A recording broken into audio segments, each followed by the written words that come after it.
المتقين والصلاة والسلام على سيد المرسلين وعلى آله وصحبه وأهل بيته أجمعين أما بعد فأعوذ بالله من الشيطان الرجيم بسم الله الرحمن الرحيم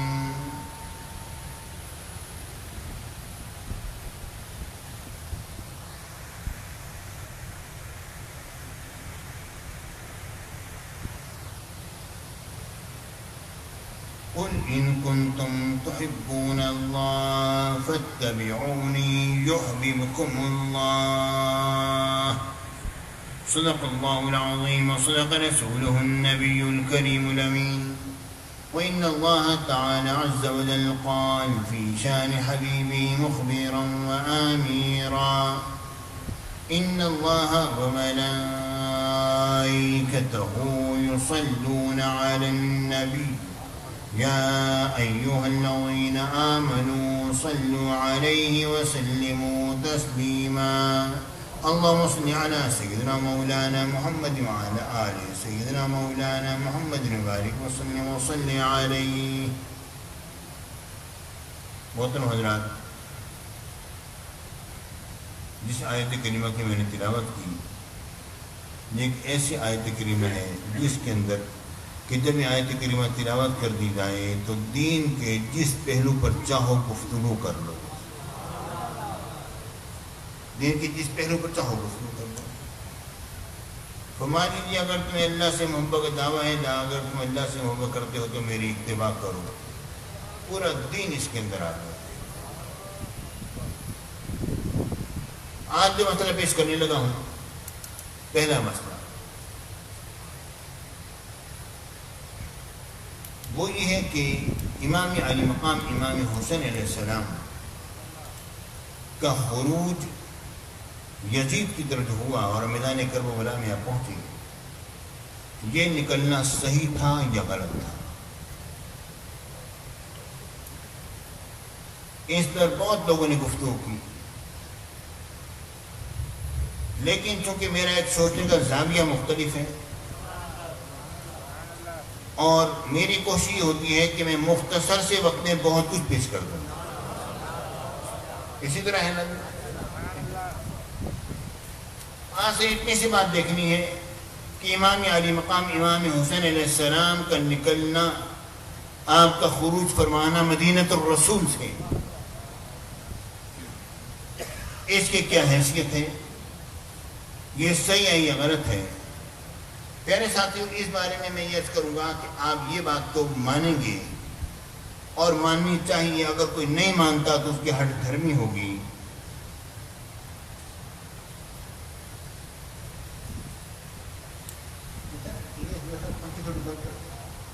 یہ پنکھے تھوڑی دیر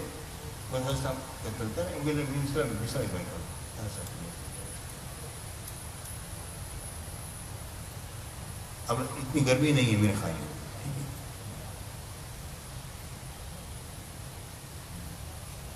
اچھا، کا پانی بند ہو گیا، پانی خراب کر.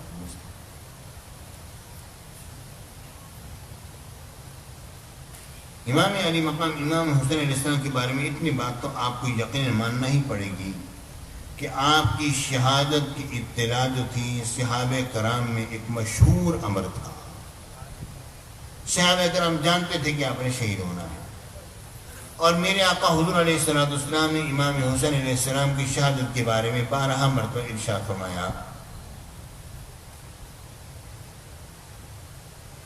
یہ بات آپ اس بات کو تو آپ یقینی بنا لیں. کوئی اگر اس کے خلاف بات کرے تو آپ کے ہم تسلیم نہیں کرتے. ٹھیک ہے، یہ تو اصولی بات ہے، ضابطہ ہے. بہت ساری حدیثوں سے اس چیز ثابت ہے، حضرت علی کے فرامین سے ثابت ہے، صحابہ کرام کے ایک دوسرے سے گفتگو سے ثابت ہے. ٹھیک ہے، یہ سارا معاملہ. جب یہ بات واضح ہو گئی کہ حضور علیہ السلام نے امام علی مقام امام حسین علیہ السلام کی شہادت کو شہادت قرار دیا ہے، ایک جملے بات ختم کر رہا ہوں، تفصیل بعد میں پیش کروں گا، تو میرے آقا سے پوچھا کہ یا رسول اللہ مقتول فی سبیل اللہ کون ہے؟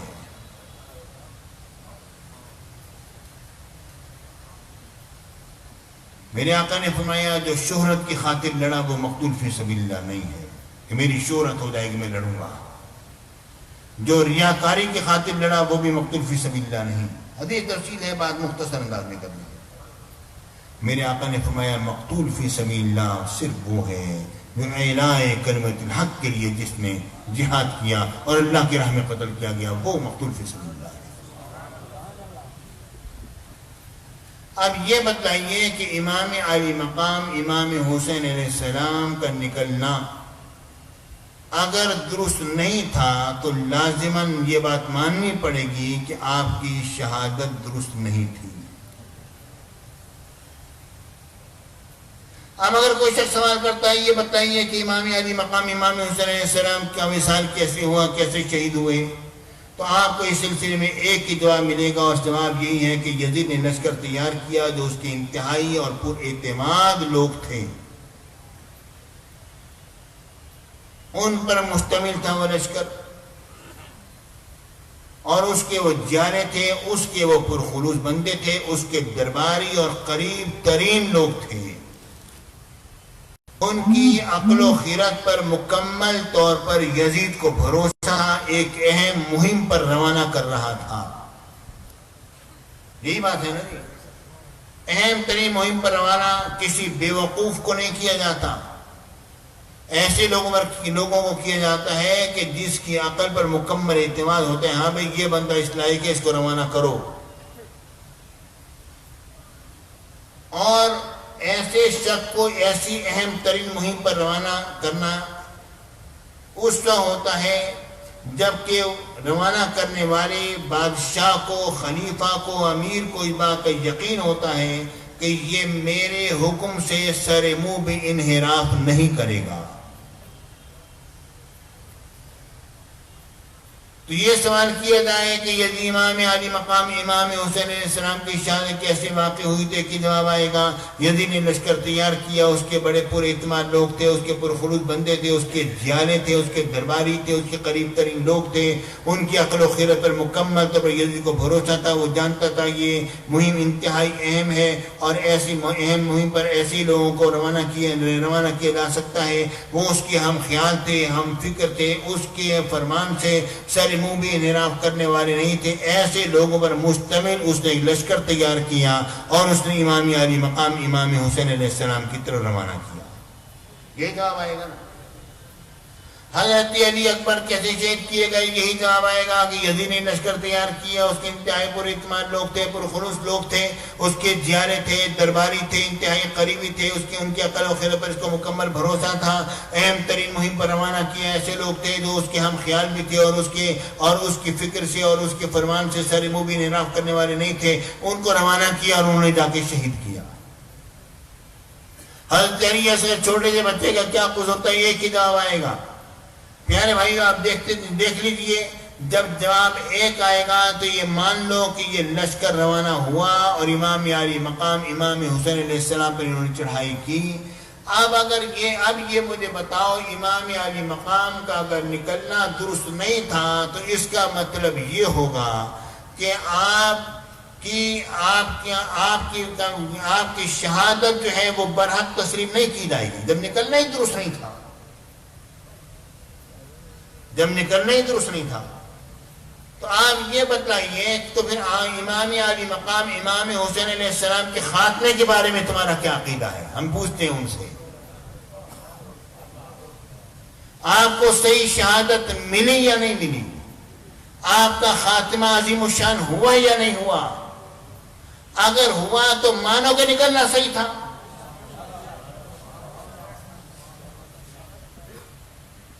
یہ بات مانو کہ نکلنا صحیح تھا۔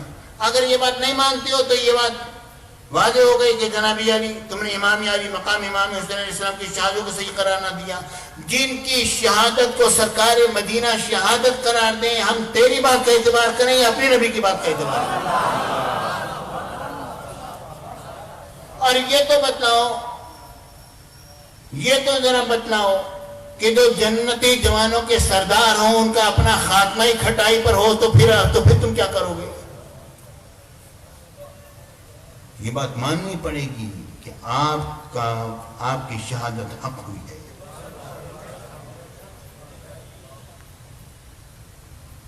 آپ کی شہادت برحق ہوئی ہے، ماننی پڑے گی. نہیں بھی وہ امام حسین ایسا مجتہد تھے، اجتہاد خطا ہو گئی. یعنی یہ مت ماننا کہ یزید سے غلطی ہوئی، یہ مت ماننا امام حسین سے خطا ہو. پیارے ساتھیوں، جن کی شہادت کو میرے آقا شہادت قرار دے رہے ہیں، جنہیں حضور علیہ السلام فرماتے ہیں ہمارے ہانا تایا من الدنیا، وہ دنیا سے ہی میرے دو مہکتے ہوئے پھول ہیں، تو جو سرکار مدینہ کے مہکتے ہوئے پھولوں کو مسل دے، قصور پھولوں کا ہے، مسلنے والے کا کوئی قصور نہیں. نہیں جناب وہ یہ کام تو ابن زیاد نے کیا تھا، یہ کام تو شیور نے کیا تھا، ان کا کام تھا، یزید تو افسوس کر رہا تھا. تو جس بندے کے اندر اتنی عقل نہیں ہے کہ ایسی مہم پر ایسے لوگوں کو بھیج رہا ہے جو اتنا بڑا جرم کر کے آ جائیں گے، تو کیا وہ امیر بننے کی صلاحیت رکھتا ہے؟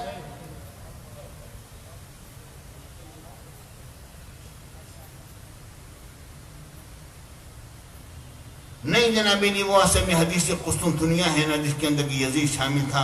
حضور علیہ السلام نے فرمایا کہ جو بھی اس میں شامل ہوگا وہ سارے جنتی ہیں، تو یزید اس لیے جنتی ہے.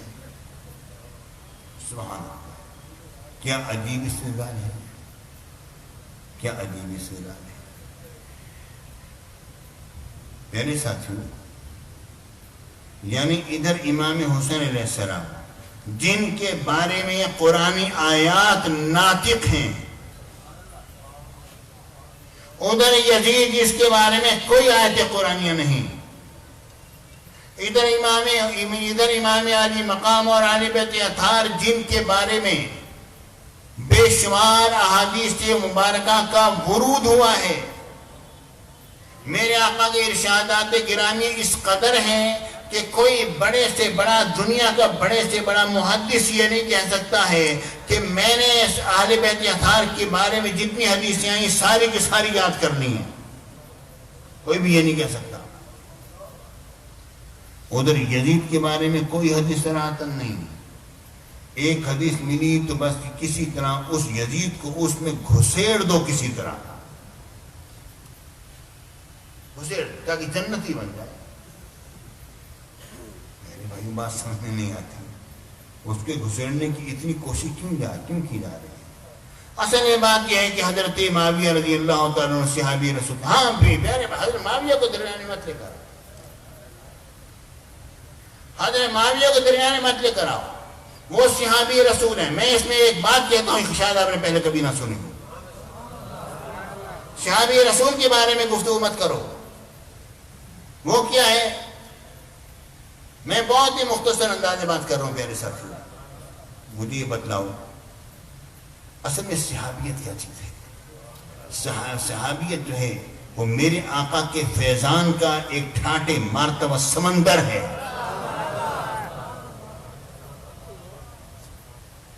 میرے آقا کے فیضان کا ٹھاٹے مرتبہ سمندر ہے.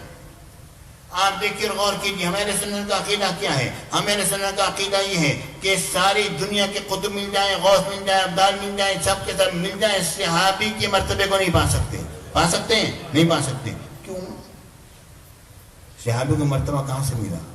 اس نے جاگتے میں سرکار مدینہ کی جس ایمان کے ساتھ زیارت کی، اسی پر اس کا خاتمہ ہو گیا. تو وہ ایمان ایسا متصل، ایسا پیارا ایمان ہے کہ اس سے تم اس کا مقابلہ نہیں کر سکتے، اس کا مقابلہ نہیں کر سکتے. یہ ایک ایسا ٹھاٹے، میرے آقا کے فیضان کا ایک ٹھاٹے مارتا سمندر ہے. ارے پیارے ساتھیوں، جس ہستی کو ایک مرتبہ ایمان کی نگاہ سے کوئی شخص دیکھ لے، اسی ایمان پر خاتمہ ہو جائے، وہ صحابی ہو، تو اس کے مرتبے کو کوئی نہیں پا سکتا جن کی ایک جھلک دیکھنے سے صحابی کو یہ مرتبہ ملا ہے، تو جن کی وجہ سے یہ مراتب مل رہے ہیں ان کی شان کو تم کیا سمجھو کیا ہے؟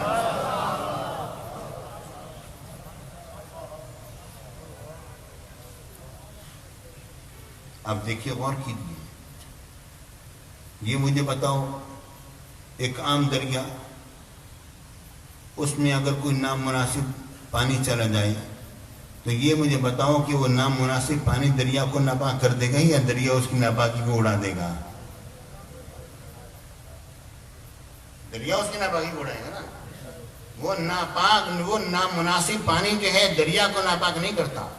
اگر تیری آنکھ میں کوئی کجی ہے اور تجھے اگر صحابیت میں اگر کوئی اگر کہیں جھول نظر آتا ہے تو اے شخص میری بات سن لے کہ یہ سمندر میرے آقا کے فیضان کا ایک بہتر ایک سمندر ہے۔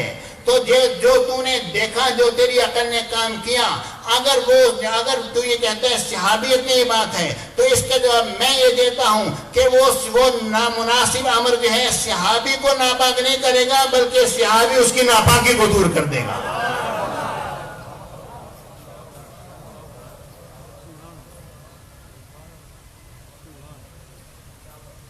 حضرت معاویہ کو درمیان میں مطلب نہیں کہ انہوں نے تو مشورہ دیا تھا، انہیں کی تو سارے اس پر ہوا تھا، یہ حکومت کی تقرری ہوئی تھی۔ یعنی ساتھیو ٹھیک ہے، نہیں وہ حدیث پاک میں آتا ہے میرے آقا حضور علیہ السلام نے فرمایا اللہم اجعلہ ہادی و مہدی واہد بہ، یا اللہ تم کو ہادی بنا دے، ہدایت کی جگہ بنا دے، ان کے ذریعے سے ہدایت پھیلا دے۔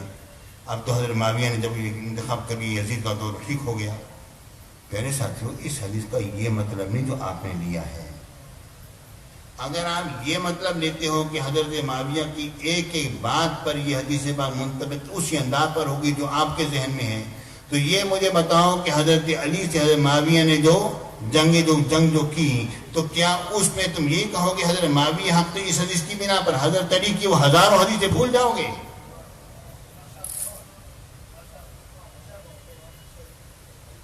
حضرت علی حیدر کرار کی حدیثیں ہزاروں حدیثیں کیا بھلا دو گے اس ایک حدیث کے پیچھے؟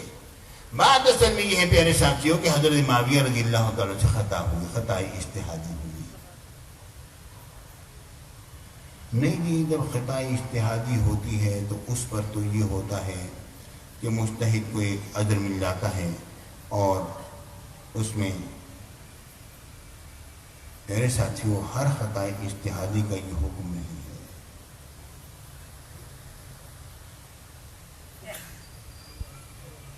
ٹھیک ہے نا؟ حضرت علی حضرت معاویہ کے درمیان خطا اجتہادی ہوئی، بالکل ٹھیک ہے، لیکن ایک خطا اجتہادی منکر ہوتی ہے اور ایک محض خطا اجتہادی ہوتی ہے۔ خطا اجتہادی منکر جو ہے اس میں ہم کیا کریں گے؟ دیکھیے حضرت علی حضرت معاویہ کے درمیان کیا ہوئی؟ خطا اجتہادی ہوئی، حضرت معاویہ سے خطا اجتہادی ہو گئی، ٹھیک ہے نا؟ لیکن اسے معاملہ کیا ہے؟ ہم نے کیا کرنا ہے؟ یہ خطا اجتہادی منکر ہے، یہ وہ اجتہادی خطا ہوتی ہے جس کی وجہ سے امت میں ایک رکھنا پڑنے کا ایک احتمال ہوتا ہے، ایک امر ہوتا ہے کہ رکھنا پڑ جائے گا، فساد پھیل جائے گا۔ ایسی صورت میں پھر دوسرے مجتہد پر لازم ہوتا ہے کہ وہ تلوار کے زور پر اس مجتہد کو روکے کہ آپ کی خطا اجتہادی ہے اور وہ غلطی ہے، آپ اس سے بعد آ جائیں، جس نے حضرت علی نے حضرت معاویہ کے ساتھ کیا تھا۔ لیکن اس مجتہد جو کہاں کچھ نہیں جائے گا، اس امر کو ضرور روکا جائے گا، اس مجتہد کو گناہگار قرار نہیں دیا جائے گا، لیکن اس امر کو غلط قرار دیا جائے گا۔ سمجھ آ رہی بات نہیں آ رہی؟ اس مجتہد کو خطا کار نہیں قرار دیا جائے گا، اس مجتہد کے اوپر کوئی الزام نہیں لگایا جائے گا، مگر جو وہ امر ہو رہا ہے اسے روکا جائے گا، اس کو ختم کرو، یہ نہیں ہونا چاہیے۔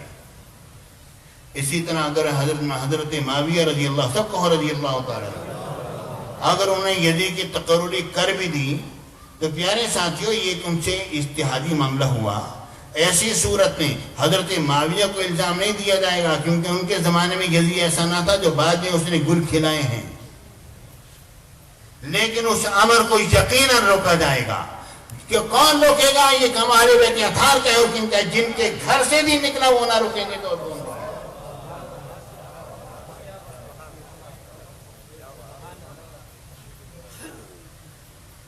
پیارے ساتھ اجتہاد خطا اجتہاد منکر یہ باہر شریعت کے پہلے حصے میں اس کو یہ بات بیان کی گئی ہے. صدر شریع نے بیان فرمائی اور پہلا حصہ وہ ہے جو اعلیٰ حضرت رضی اللہ تعالیٰ عنہ کا مصدقہ ہے.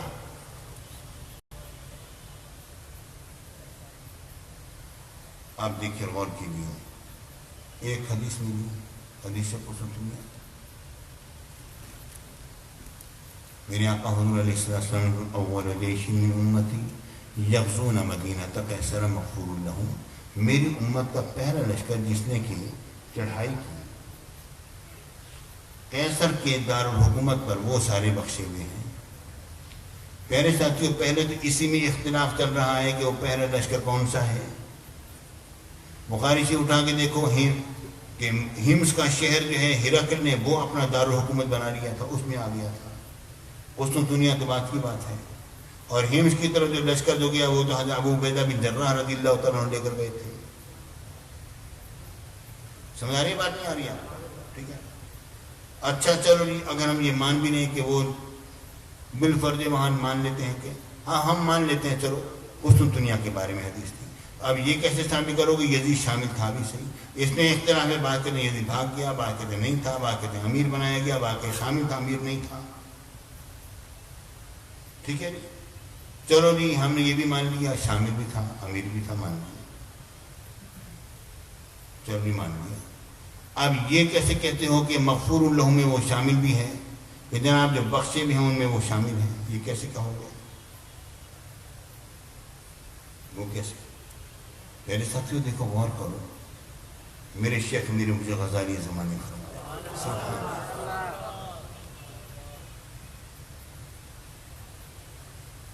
پروردگار نے فرمایا وَلَقَدْ خَلَقْنَا الْإِنسَانَ مِنْ سُلَالَةٍ مِنْ طِينٍ. میرے شیخ نے فرمایا کہ رب العالمین نے فرمایا بے شک ہم نے انسان کو مٹی کے خلاصے سے پیدا کیا آدم علیہ السلام.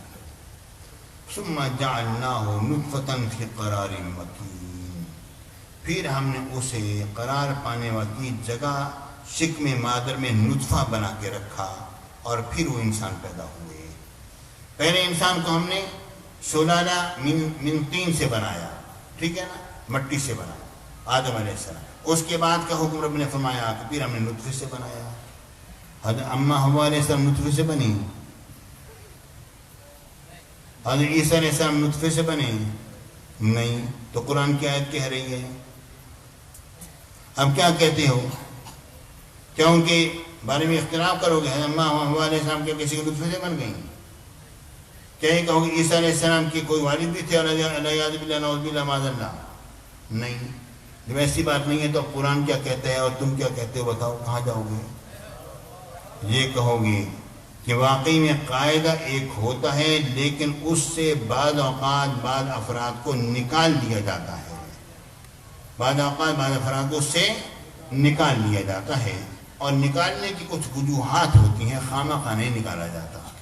کوئی دلیل پختہ آ جائے تو کہہ دیتے ہیں ٹھیک ہے جناب علی اس قضیے سے یہ چیزیں خارج ہیں. قضیہ ایک ایسا ہے جس سے کوئی چیز خارج نہیں. قضیہ سے مراد قضیہ منطق اس طرح میں چلا گیا میں یعنی جملہ سمجھ لو. ایک جملہ ایسا ہے جس سے کوئی چیز باہر نہیں ہے، باقی ہر میں کہیں نہ کہیں تخصیص ہو سکتی ہے. جو بھی عمومی جملہ ہوتا ہے مثال کے طور پر جو جملہ اپنے عموم پر ہے وہ کون سا ہے؟ پیارے بھائی وہ جملہ ہے ان اللہ علی کل شیء علیم، اللہ ہر شے کو جانتا ہے. اس میں کوئی تخصیص نہیں ہے، کوئی شے ایسی نہیں ہے، نہ موجودات میں سے نہ ہی معلومات تحت القدرت کے اندر سے کوئی شے ایسی نہیں جس سے کہ رب نہ جانتا ہو. آدم محض کے بارے میں خلاصہ اور متکلمین کا بڑا اختلاف ادھر میں نہیں نکلتا، لیکن ان اللہ علی کل شیء قدیر، اللہ ہر شے پر قادر ہے. میرے بھائی اس کے اندر بھی تخصیص آئی ہے. اللہ کے لیے یہ نہ کہنا کبھی جھوٹ بول سکتا ہے، یہ نہ کہنا، ایسی باتیں نہیں کرنا، یعنی اس میں تخصیص آ گئی. ٹھیک ہے نا پیارے ساتھیوں، ہر قضیے میں ہر جملے میں کسی نہ کسی وجہ سے تخصیص ہو سکتی ہے جو تعمیمی جملے جو عمومی جملہ ہوتا ہے. اب میرے آقا نے فرمایا، بخاری مسلم حدیث پاک میں آتا ہے، عن سعد بن ابی وقاص رضی اللہ تعالی عنہ قال سمعت النبی صلی اللہ علیہ وسلم یقول لا یکید اہل المدینة احد الا انمعا کما ینمع الملح فی الماء۔ میرے آقا نے فرمایا کہ اہل مدینہ کو کسی دوست کوئی بھی شخص اگر ستائے گا، معاویہ المکی دیتا ہوں، تو وہ آگ میں اس طرح پگھل جائے گا، گھل جائے گا جس طرح کہ نمک پانی میں گھل جاتا ہے۔ بخاری مسلم کی حدیث ہے۔ تو یزیدی لشکر نے جو کچھ کیا مدینہ منورہ میں واقع حرہ میں ہوا، کیا کم تھا؟ 1000 کنواری لڑکیاں نعوذ باللہ معاذ اللہ حاملہ ہو گئیں۔ کہا تھا 3 دن تک آ کے میرے بارے میں کہنا، اگر میری خلافت کے بارے، میرے امیر ہونے کے بارے میں تسلیم نہ کریں تو جو چاہنا کرنا۔ پھر ان کی فوجوں نے جو چاہا کیا نعوذ باللہ۔ مدینہ رسول کے اندر میرے آقا کی مسجد نبوی شریف کا استقبال بنا دیا گیا، 3 دن تک وہاں پر اذان نہ ہوئی۔ حضرت سید نصیر فرماتے ہیں کہ میں سرکار کی قبر نوشی کے بعد میں چھپ گیا، قبر نوشی سے اذان کی آواز آتی تھی، اس کے مطابق میں نماز پڑھا۔ پیارے بھائیو، جس نے اہل مدینہ کے ساتھ یہ کیا، کیا وہ ابھی تک مغفور لہو میں شامل رہ گیا؟ جس نے امام حسین علیہ السلام کو ستایا، میرے آقا نے فرمایا انا حرب لمن حاربهم وانا سلم لمن سالمهم۔ جس نے ان سے لڑائی کی میری ان سے لڑائی ہے، جس نے ان سے صلح رکھی میری ان سے صلح ہے۔ پیارے بھائیو، آپ یہ بتاؤ، یہ تو کہہ نہیں سکتے ہو کہ یزید نے جناب علی کو لڑائی نہیں کی تو لشکر 72 دن کے سامنے لشکر بھیجا جاتا ہے۔ لاکھ دلائل لے آؤ، لیکن یہ ظلم کی ایک ایسی داستان ہوئی ہے جو کبھی بھی ختم نہیں ہوگی، یہ ہمیشہ بولا جاتا رہے گا۔ امام علی مقام امام حسین علیہ السلام کا خاتمہ، اللہ اکبر۔ پیارے بھائیو، اگر آپ کے خروج کو صحیح نہیں مانتے ہو تو ایسی صورت میں پھر آپ کے خاتمے کو بھی درست نہیں ماننا پڑے گا۔ لیکن ہمارا موقف و نظریہ کیا ہے؟ ہم سے مت پوچھو، میرے غوث سے پوچھو، اپنے غوث سے پوچھو، کائنات کے غوث سے پوچھو، غوث اعظم شیخ عبد القادر جیلانی سے پوچھو۔ آپ کیا فرماتے ہیں؟ آپ فرماتے ہیں وَبَلَغَهُ مَنَازِلَ الْخُلَفَاءِ الرَّاشِدِينَ الشُّهَدَاءِ بِالشَّهَادَةِ۔ امام علی مقام امام حسین علیہ السلام کو جب شہادت عطا کی گئی تو آپ کا مقام خلفاء راشدین میں سے جو 3 خلفاء جو ہیں جو شہید کیے گئے، آپ کو ان کے ساتھ اس شہادت کی بنا پر لے جا کے کھڑا کر دیا گیا۔ سیدنا صدیق اکبر کو الگ نکال دیا ہوگا، سیدنا صدیق اکبر رضی اللہ تعالیٰ کو انہوں نے الگ کر دیا۔ وہ کیا ہے؟ منازل خلفاء راشدین الشہداء، وہ خلفاء راشدین جو شہید ہوئے ہیں۔ حضرت عمر شہید ہوئے، حضرت عثمان شہید ہوئے، حضرت علی شہید ہوئے۔ امام علی مقام کو جب شہادت کا مقام ملا تو کیا ہوا؟ رب العالمین نے انہیں ان کے ساتھ جگہ عطا فرما دی۔ پیارے بھائی، کتنا بڑا مقام، کتنی بڑی شان ہے۔ یہ ہمارا غوث کہہ رہا ہے، جو کہ زبان نہیں ہلتی تک کہتا وہ دیکھنا لے۔ نظرت الى بلاد اللہ جمعا کخردلۃ علی حکم اتصال۔ میرے ساتھیو، وقت بہت تیزی سے گزر جاتا ہے، کیا کیا جائے۔ میرے ذہن میں ایک اور بھی تھا، وہ میں پھر اگلے دن پیش کر دوں گا، لیکن ایک میں موضوع چھوٹا سا پیش کر دیتا ہوں، لمبا نہیں، کیونکہ میرے ذہن میں تھا باغ فتح کا موضوع، وہ انشاءاللہ اگلے جمعے، وہ تھوڑا لمبا ہے۔ اور ابھی میں ایک چھوٹا سا ایک اور مسئلہ پیش کر دوں۔ محرم کا مہینہ ہے، میں نے سوچا یہ وہ باتیں ہیں پیارے ساتھی ہو جو آپ کو کبھی کبھی شاید سننے میں ملے تو ملیں، ورنہ علماء ان باتوں پر بولتے نہیں ہیں، تو اے سنیو، تم تو سن لو یہ باتیں۔ مرشد کریم کا فیضان ہے، حضرت اس کا خلاصہ کیا نکلا؟ صحابی کو کبھی برا نہ کہنا۔ میرے شیخ، آپ کے شیخ غزالی زماں کیا فرمایا کرتے تھے؟ صاحب روضہ فرماتے ہیں، غور سے سنو، ان کی ذوق کا ذوق ذرا دیکھو، ان کا ایمان ذرا دیکھو، صحابہ کرام سے محبت اور عقیدت ذرا دیکھو۔ قول یہی ہے کہ حق پر حضرت علی ہیں، مگر حضرت معاویہ کے خلاف کوئی بات سننے پر تیار نہیں ہے. کیا فرماتے ہیں؟ بڑے خوبصورت مثال دیا کرتے ہیں. اے سنیو، تم اور ہم تو سنی ہیں نا. قرآن پاک کو بغیر وضو کے ہاتھ نہیں لگاتے ہیں. لگاتے ہیں؟ نہیں لگاتے. لوگ لگاتے رہے. لوگ نعوذ باللہ معاذ اللہ پاؤں میں رکھ لیتے ہیں. علیہ باللہ. آپ جا کے دیکھو کیا کچھ نہیں ہو رہا. علیہ باللہ. جو گئے حرمین شریف میں دیکھا سب کی آنکھوں کے سامنے ہے. کوئی روکنے والا نہیں. کوئی روکے تو لڑنے پر لوگ تیار ہو جاتے. اے سنیو، ہم تو ادب والے ہیں. ہم تو ہمارے گھر میں جب قرآن میں ہوتا ہے تو جزدان میں لپٹا ہوا ہوتا ہے نا. ہے نہیں ہے اس طرح. ہم تو ادب والے ہیں. ہم تو بغیر وضو کا ہاتھ نہیں لگاتے ہیں. میرے شیخ نے کیا فرمایا؟ فرماتے ہیں کہ اے سنیو، قرآن کے اوپر کبھی ڈائجسٹ مت رکھنا، گناہ گار ہو جاؤ گے. یہ بتاؤ، قرآن پر کوئی رسالہ رکھو، ٹھیک ہے، رکھتے ہو؟ نہیں رکھتے نا. ڈائجسٹ رکھتے ہو؟ نہیں رکھتے نا. کہانی کی کتابیں قرآن پاک میں رکھتے ہو؟ نہیں رکھتے نا. لیکن قرآن پر قرآن رکھ دیتے ہو. ہمارے شیخ نے فرمایا تم ان صحابہ کرام کے شجرات میں اور ان کے اختلافات میں اگر پڑھے تو تمہاری حیثیت جو ہے وہ ایک کہانی کسی ہوگی، ایک ڈائجسٹ کسی ہوگی جو قرآن پر آ گیا. گنہگار ہو جاؤ گے. قرآن پر قرآن رکھا جاتا ہے. وہ اللہ جانے کہ ان کے معاملات کیا ہیں. اللہ رب العالمین خود دیکھے گا. تم اپنے آپ کو کیوں جہنمی بناتے ہو ایسے معاملات میں آ کے؟ یہ مقدس لوگ ہیں. رب العالمین کے معاملات کو خود سے.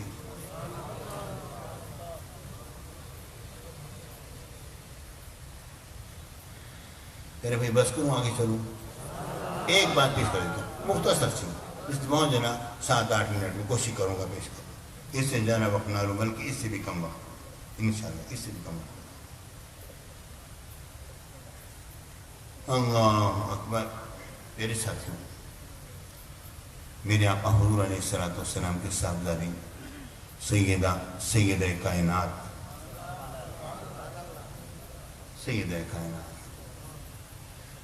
اللہ نے میرے آقا کو بیٹی دی تو کائنات کے سردار سیدہ کائنات دی. بیوی دی تو صدیقہ کائنات عطا فرمائی. کیا شان ہے میرے آقا. پیارے بھائیو، کیا شان ہے میرے آقا کی. بیٹی دی تو کیسی دی جو کہ سیدہ کائنات ہیں. نواسے دیے تو کیسے دیے جو کہ جنتی جوانوں کے سردار ہیں. اور بیوی دی تو کیسی دی جو صدیقہ کائنات ہیں.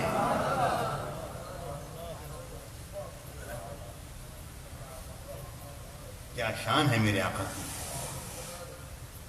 میرے ساتھی، میں نے کئی مرتبہ عرض کیا پنکھوں کے قریب نہ کھڑے ہوا کریں. کپڑا کسی کا آ گیا کوئی بات نہیں، مہربانی فرمائی پنکھوں سے دور ہٹ کے بیٹھے. اب دیکھیے، غور کیجیے.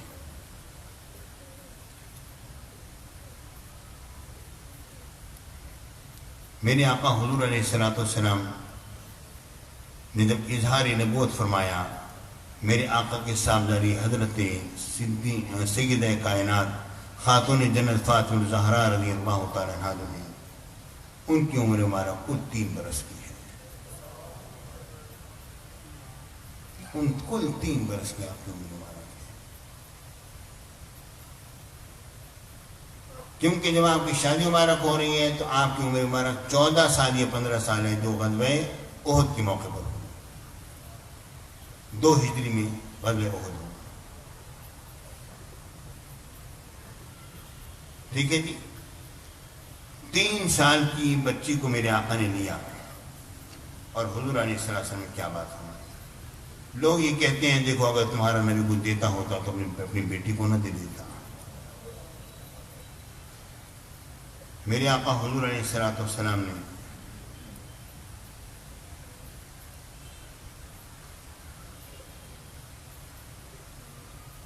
سیدہ کائنات کو لیا اور فرمایا، آیت کریمہ نازل ہو رہی ہے، وَأَنذِرْ عَشِيرَتَكَ الْأَقْرَبِينَ. اے محبوب اپنے قریبی عزیزوں کو ڈرائیے، شرک کی نجاست سے بچائیے، ان کو ڈرائیے، ان کے قریب مت جائیے. میرے آقا حضور علیہ السلام تشریف لائے. آپ نے قریش کی جماعت، تم اپنی جانوں کو ایمان لا کر عذاب سے بچا لو. تمہیں اللہ کی اجازت کے بغیر، اللہ کے عذاب سے کوئی بھی نہیں نکال سکے گا. اور بھی میرے آقا نے فرمایا میں تمہیں اللہ کے عذاب سے نہیں بچاؤں گا، اے عباس بن عبد المطلب میں تمہیں حکم الہی کے بغیر اللہ کے عذاب سے بالکل نہیں بچاؤں گا، اے صفیہ رسول اللہ صلی اللہ علیہ وسلم کی پھوپھی ہے، اذن الہی کے بغیر اللہ کے عذاب سے کوئی نہیں بچائے گا، میں بھی نہیں بچاؤں گا، اے فاطمہ بنت محمد تم میرے مال سے جو چاہو سوال کرو، میں تمہیں بھی اللہ کے عذاب سے دور نہیں کروں گا۔ جو نبی اپنی بیٹی کو یہ بات کہہ رہا ہے وہ کسی کو کیا دے گا؟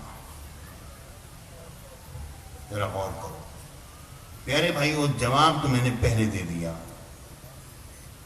کہ 3 سال کی بچی کو یہ باتیں کہنے کا مطلب کیا ہے۔ میرے آقا نے فرمایا جب پوچھا گیا یا رسول اللہ یہ ایمان والوں کے چھوٹے چھوٹے بچے دنیا سے چلے آتے ان کے بارے میں کیا حکم ہے؟ پیارے بھائی ان کا حکم ذرا سن لیجیے، ذرا توجہ کیجیے۔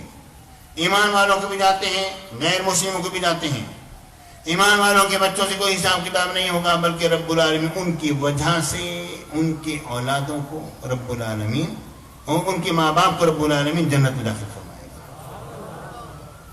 لیکن جو غیر مسلموں کے ہوتے ہیں ان کے بعد وہ کہیں گے یا اللہ ہمارے پاس کوئی نبی نہیں آیا، کوئی تعلیم نہیں ہوئی، ہم اگر پاتے کسی نبی کو ہم ایمان لے کر آتے تو میرے آقا نے کیا بات فرمائی؟ میرے آقا حضور علیہ السلام نے فرمایا کہ رب العالمین فرمائے گا اچھا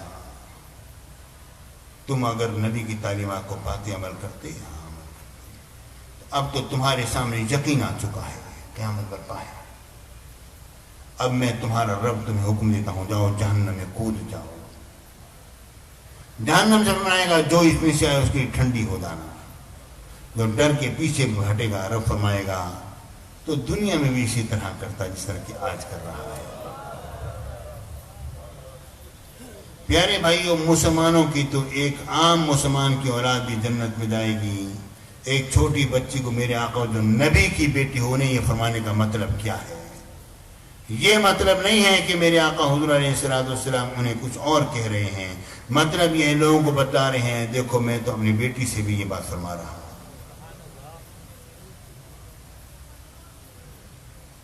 لیکن پیارے ساتھیوں بڑی ایک عجیب بات ہے، طبرانی کے اندر ایک روایت آئی ہے،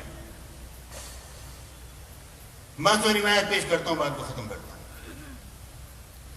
حضرت جابر بن عبداللہ رضی اللہ تعالیٰ عنہ بیان کرتے ہیں کہ حضور علیہ السلام کے اہل پاک کی خادمہ تھی حضرت بریرہ، وہ خدمت کیا کرتی تھی، آنا جانا ان کا تھا، بازار میں چیزیں لے کر آنا جانا۔ انہیں ایک آدمی ملا، اس نے کہا اے بریرہ اپنی چوٹی کو، انہوں نے اوپر تھوڑا جوڑا بنایا ہوا تھا، اپنی چوٹی کو ڈھانپ کر رکھ، بے شک محمد تمہیں اللہ سے کوئی فائدہ نہیں پہنچا سکتے ہیں۔ حضور علیہ السلام کو اس بات کی انہیں خبر دی، آپ نے اپنی چادر مبارک گھسیٹتے باہر تشریف لائے اور آپ نے فرمایا، اور آپ کے دونوں رخسار مبارک سرخ ہوئے تھے، آپ نے جنان میں تھے اور چادر مبارک گھسیٹ رہے تھے، رخسار مبارک سرخ تھے اور پہچانا جا رہا تھا کہ میرے آقا جلال میں ہیں۔ انصار کے گروہ نے جب دیکھا انہیں اسلحہ اٹھا لیا، یا رسول اللہ کیا مانگ رہے ہم غلام حاضر ہیں۔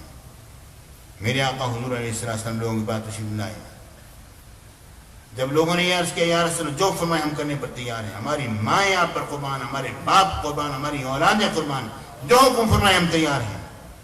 تو میرے آقا حضور علیہ اور آپ کا حکم نافذ کر کے رہیں، میرے آقا منبر پاک کو جلوہ کرو، آپ نے رب العالمین حمد و ثنا بیان فرمایا میں کون ہوں؟ ہم نے عرض کیا آپ اللہ کے رسول ہیں؟ آپ نے ہاں میں اللہ کا رسول ہوں، لیکن بتاؤ میں کون ہوں؟ ہم نے عرض کیا آپ محمد بن عبداللہ بن عبد المطلب بن ہاشم بن عبد مناف ہیں۔ حضور علیہ السلام نے فرمایا آدم علیہ السلام کی اولاد کا میں سردار ہوں، لیکن میں یہ تکبر سے بات نہیں کہہ رہا، میں وہ پہلا شخص ہوں جس سے قبر پھٹے گی اور میں اس میں سے جلوہ گر ہوں گا، باہر آؤں گا، میں فخر سے بات نہیں کہہ رہا ہوں، میں وہ پہلا شخص ہوں جس کے اوپر سے یہ تمام خاک ہٹائی جائے گی اور میں سب سے پہلے بار جلوگر ہوں گا، سب سے پہلے میں جنت میں آنے والا ہوں، جانے والا ہوں گا۔ کوئی فخر کی بات نہیں کہہ رہا ہوں۔ جو یہ گمان کرتے ہیں کہ میرا نسب اور تعلق فائدہ نہیں دے گا، ایسا نہیں ہے جیسے وہ گمان کرتے ہیں۔ اب ذرا غور سے سنو، میرے آقا نے فرمایا بے شک میں شفاعت کروں گا اور میری شفاعت قبول کی جائے گی، یہاں تک کہ میں جس کی شفاعت کروں گا وہ بھی آگے شفاعت کرے گا، یہاں تک کہ ابلیس بھی گردن لمبی کر کے دیکھ رہا ہوگا شاید میری طرف بھی شفاعت کا رخ ہو جائے۔ پیارے بھائیوں، یہ اعتراض تو میرے آقا کے زمانے سے چلتا چلا آ رہا ہے، آج کا کو تھوڑی ہے۔ اس کا جواب وہ لو جو کہ سرکار مدینہ نے خود دیا، میں شفاعت فرماؤں گا اور جس کی میں شفاعت کر کے اس کو بخشوا لوں گا پھر آگے وہ بھی پھر بخشوائے گا۔ اس کا مطلب کیا ہوا؟ اس کا مطلب ایک جملے میں سنو، بات ختم۔ کہنے کے لیے بہت کچھ ہے پیارے ساتھ، اس پر ہو سکتا ہے دوبارہ بھی کلام ہوگا۔ اس کا مطلب کیا ہے؟ دیکھیے غور کیجیے، ایک انسان جاتا ہے، جس سے بعد گیا یہ مجھ سے غلطی ہوگی، مجھے معاف کر، میری سفارش کر دی، میرا کام ہو گیا، ٹھیک ہے ٹھیک ہے، وہ ہو گیا، تمہاری شفاعت ہو گئی، بخشش ہو گئی۔ اب وہ دوسرے کو ساتھ لے کر جانے کہتے ہیں میرا تو خود مسئلہ پھنسا ہوا تھا، میں نے تو اپنا مسئلہ حل کرایا، میں تجھے کیسے لے کر جاؤں؟ کہیں وہ پھر میرا مسئلہ ہی گڑبڑ نہ ہو جائے، ہے نہیں ہے ایسا؟ کہیں میرا مسئلہ ہی گڑبڑ نہ ہو جائے، تجھے لے کر جاتے جاتے میں نے جب اپنا چھٹکارا کرایا ہے کہیں میں دوبارہ ہی نہ پھنس جاؤں۔ ہوتا نہیں ہوتا یہ بات؟ مگر میرے آقا نے کیا فرمایا؟ میرے آقا نے فرمایا جس کو میں بخشوا دوں گا بس وہ بخشا گیا ہے، اب دوبارہ جہنم اس پر نہیں آ سکتی ہے۔ لیکن اب اس کی شان کیا ہے؟ چونکہ میرا بخشوایا ہوا ہے نا، رب کی رحمت متوجہ ہے اس کی طرف، اب کیا ہے؟ اب وہ بھی آگے سفارش کرے گا، وہ بھی بخشوائے گا۔ پیارے بھائیوں، کیا شفاعت مصطفیٰ ہے، کیا شان مصطفیٰ ہے۔ خدا کی قسم اللہ نے اپنے حبیب کو جیسا بنایا ہے ویسا کسی کو نہیں بنایا۔ جو اختیار اپنے نبی کو عطا فرمایا ہے وہ اختیار کسی کے پاس نہیں۔ میرے آقا جیسے صحابہ کسی کے ساتھی نہیں، میرے آقا جیسی پاکیزہ بیویاں کسی کی بیویاں نہیں، لستن کاحد من النساء، میرے آقا کے آل جیسی کسی کی آل نہیں۔ اللہ نے اپنے نبی کو جیسا بنایا ویسا کسی کو بھی نہیں بنایا۔ رب کی بارگاہ میں دعا ہے یا اللہ ہم سب پر رحمت نازل فرما۔ ابھی یہ ایک دو مسئلے باقی ہیں، انشاءاللہ اگلے جمعے اس کو حل کریں گے۔ آپ لوگ تشریف لائیے گا ضرور ذرا، اور لوگوں کو بھی لے کر آئیں۔